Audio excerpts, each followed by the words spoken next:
तर जेव्हा बल्लाळेश्वर कारखान्याच्या बाहेर आला तेव्हा पब्लिकची काय रिएक्शन होती? फक्त अंगावर काटा होता. कारण की ती जी जेव्हा मूर्ती घडली ती आम्ही पण एक्सपेक्ट नव्हती केलेली की ती मूर्ती त्या अशा रूपाने घडेल. तर तुमचं 17ला आगमन होतं आणि तुम्ही 16च्या रात्रीच स्केच रिव्हील केला, त्याच्या मागची काय स्टोरी?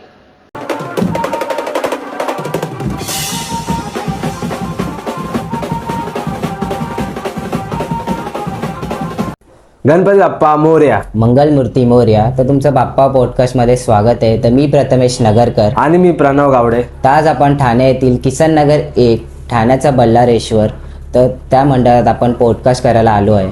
तर आज आपल्यासोबत उपस्थित आहे ठाण्याचा बल्लाळेश्वर या मंडळाचे अध्यक्ष सोहम नांगरे. जय बल्लारेश्वर. मी सोहम नांगरे. तर किती वर्षापासून आपला प्लॅन होता की आपण आपलं स्वतःचा मंडळ चालू करायचं आणि काय काय अडथळे आले? 1-2 वर्षाचा म्हणजे आमची प्लॅनिंग चालू होती की म्हणजे मंडळ आम्हाला चालू करायचं आहे. सगळ्या पोरांना एकत्र घेऊन सोबत एक नवीन रूप आणायचं होतं आम्हाला आणि ते घडवायचं होतं. पण काही कारणामुळे ते घडत नव्हतं. काही आपल्याला तसा सपोर्ट भेटत नव्हता. पण आता शेवटी तो विघ्नहर्ता आहे. तो जर विघ्न देतो पण तर तो विघ्न रिटर्न घेतो पण. तर तसंच त्यांनी सगळे विघ्न रिटर्न घेऊन आणि त्याच जल्लोषात आम्ही आगमन सोहळा आता यावर्षी आमचं झालेलं आहे 17 तारीखला. तर सोहम तुमचं बरोबर आहे. बाप्पा विघ्न घेतो पण आणि विघ्न देतो पण तरीही तुम्ही मस्तपैकी आगमन केलंय 17 तारखेला. तर जेव्हा बल्लाळेश्वर कारखान्याच्या बाहेर आला तेव्हा पब्लिकची काय रिएक्शन होती आणि तुमची काय रिएक्शन होती? फक्त अंगावर काटा होता. कारण की ती जी जेव्हा मूर्ती घडली ती आम्ही पण एक्सपेक्ट नव्हती केलेली की ती मूर्ती त्या अशा रूपाने घडेल.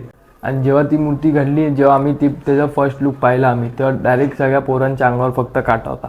आणि आम्ही जेव्हा आपल्या पोरांचे कार्यकर्ता लोकांना विचारलं की तुम्हाला कशी वाटली मूर्ती बघून, तुम्हाला काय रिएक्शन, तुमचं काय आहे, तर सगळे पोरांनी फक्त एकच सांगितलं, फक्त अंगावर काटा आहे.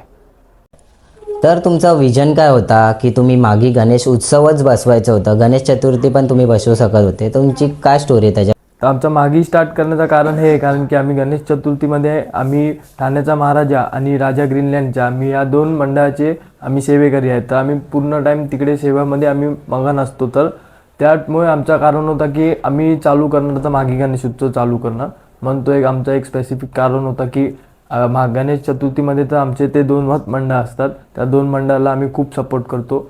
ते 2 मंडळाला म्हणून काही आपले सगळे पोरं त्या 2 मंडळापैकीच आहेत. तर म्हणून काय होईना म्हणून आम्ही मागे गणपती चालू केला. चांगली गोष्ट आहे की तुम्ही मंडळाच्या कार्यकर्त्यांचा सुद्धा विचार करतात की ते चतुर्थीमध्ये वेगवेगळ्या मंडळात सहभागी होतात. आणि मागी गणेश उत्सव पण गणेश चतुर्थीसारखा लई पॉप्युलर झाला या टायमाला. तर तुमचं 17ला आगमन होतं पण तुम्ही 16च्या रात्रीच स्केच रिव्हील केला, त्याच्या मागची काय स्टोरी? आता कसं आहे, 17ला तर मूर्ती दिसणारच होती जी घडली आहे ती. पण त्या मूर्तीचं जे घडवणं ते आपण बनवलं स्वतःच्या डोळ्यासमोर, त्याचं पण आपल्याला दाखवणं भाग होतं. आणि त्यांनी पण एवढी मेहनत घेऊन स्केच जो बनवला होता तो पण आपल्याला सगळ्यांना दाखवायचा भाग होता. म्हणून आपण तो त्याच्या 1 दिवस अगोदर स्केच सोडला आणि तो पण बघू शकता तुम्ही. भरपूर चांगलाच त्याला पण भरपूर लोकांनी प्रेम दिलं. असंच प्रेम देत राहा. इतक्या लहान वयात तुम्ही एका मंडळाचे अध्यक्ष बनलात, तर त्यामागे तुम्हाला फॅमिलीने किती सपोर्ट केला आणि तुमच्या जे मंडळाचे कार्यकर्ते त्यांनी कसं तुम्हाला सपोर्ट केला? फॅमिलीचा सपोर्ट तर खूपच चांगला भेटला. आणि त्याचा कार्यकर्ता नाही, त्याचा आपले सगळे मित्र आहेत. आणि त्याला नंतर मी कार्य करायला लावलं, मी ते सगळं डिसिजन घेतल्यानंतर. तर खूपच सगळे मित्र पण सगळे खुश आहेत की ही संधी सगळ्यांना भेटली आणि तो सण आम्ही साजरा करणार. तर तुम्ही जसं बघू शकतात आगमन पण एवढा मस्त थाटात झालं आहे. तर पुढचं पण सगळं खूपच जोरात होईल. तुम्हाला फॅमिलीचा तर सपोर्ट भेटलाच आणि मित्रांचा पण सपोर्ट भेटलाच होता. तुम्ही 17 तारखेला आम्ही आगमनला बघितलं, तुमच्या मम्मी सांगती नाचत होते, आत्या सांगती नाचत होते, पप्पा सांगती नाचत होते. त्यांची फिलिंग कशी असते? तेव्हा तर असं वाटत होतं एक म्हणजे खूप मोठा प्राऊड मुवमेंट होता. आणि त्या टाईमला मी जेव्हा माझ्या मम्मीला घेऊन नाचलो, माझ्या आत्याला घेऊन नाचलो, माझ्या पप्पांना घेऊन नाचलो, खूपच त्या टाईमला खूपच आनंद होता. आणि सगळे माझे मित्र पण त्यांना घेऊन नाचत होते. तर ते मला बघून अजून खूप आनंद वाटलं आणि खूपच आम्हाला आनंद झाला. तर गणेश उत्सव म्हटला तर मूर्तिकार जो असतो तो एक खूप इम्पॉर्टंट रोल प्ले करतो आपल्या मंडळासाठी. तर तुम्ही सिद्धेश दादा आणि योगेश दादालाच का निवडलं तुमची मूर्ती घडवण्यासाठी आणि त्यांनी कसं सहाय्य केलं?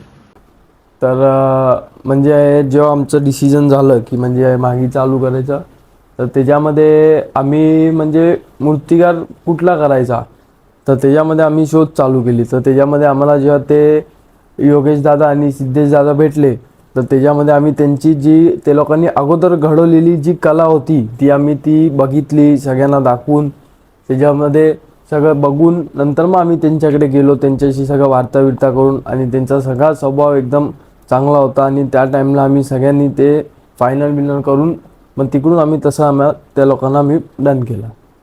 तर यावर्षी तुमच्या मंडळाचं पहिल्याच वर्ष होतं आगमनाचं. तर सिद्धेश दादा आणि योगेश दादानी तुम्हाला कशा प्रकारे मदत केली? त्यांनी तर मदत आम्हाला खूपच केली. सगळ्यात मोठी तर मदत एवढी केली की आम्हाला ती मूर्ती तशी घडवून दिली. सगळ्यात मोठी मदत तर हीच झाली. आणि बाकी त्यांनी आम्हाला खूप चांगलं कोऑपरेट केलं, खूप चांगली मदत आम्हाला दिली. पूर्ण आगमनला आम्हाला त्यांनी हेल्प करून दिली, पूर्ण मूर्ती काढूपर्यंत. आणि ते बिचारे लोक सगळे रात्रभर पूर्ण जागून काम करायचे. तर त्यासाठी खूप खूप धन्यवाद त्यांचा पण. तर सोहम, हा तुम्ही जो हलगी पॅटर्न आणलाय, तुम्ही पथक पण आणू शकत होते, पण तुम्ही हलगी पॅटर्न आणलाय, त्याच्या मागे काय विचार होता तुमचा? आता पथकचा जो कॉन्सेप्ट आहे तो तुम्ही बघितला असेल तर ऑलमोस्ट ऑल ओव्हर पूर्ण मुंबईमध्ये तो पथकचा कॉन्सेप्ट चालतच असतो, की कुठे आगमन आलं तर त्या आगमनमध्ये पुणेरी पथक असतो. कुठेही काही कुठलंही फंक्शन असेल तर ते ह्याच्यामध्ये पुणेरी पथक. तर आमचा एक विचार असा आला की काहीतरी असं नवीन करायचं की जे आपल्या विभागात पण कधी झालं नाही, आणि ते लोकांना पण बघून एकदम आवडलं पाहिजे, की म्हणजे ते एक फील आली पाहिजे. तर आम्ही तसंच मग आम्हाला एक सातारावरतून हलगीवाले भेटले.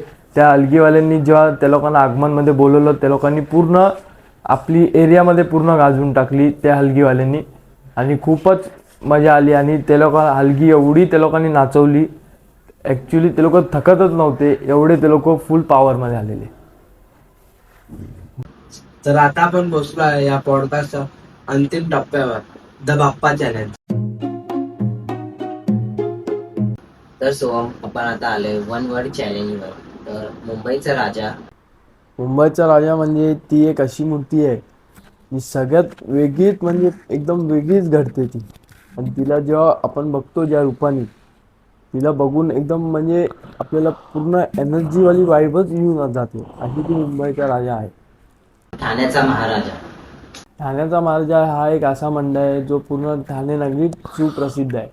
आणि जेव्हा तिचं आगमन होतं तेव्हा एकदम असं राजा टाईप फील होतं, की एक कुठला तरी राजा येतोय आणि त्याला बघून एक वेगळीच वाईब येते. असा हा ठाण्याचा महाराजा आहे.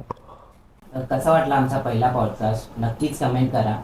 आणि चॅनलला लाईक, शेअर, सबस्क्राईब करायला विसरू नका. जय बल्लाळ.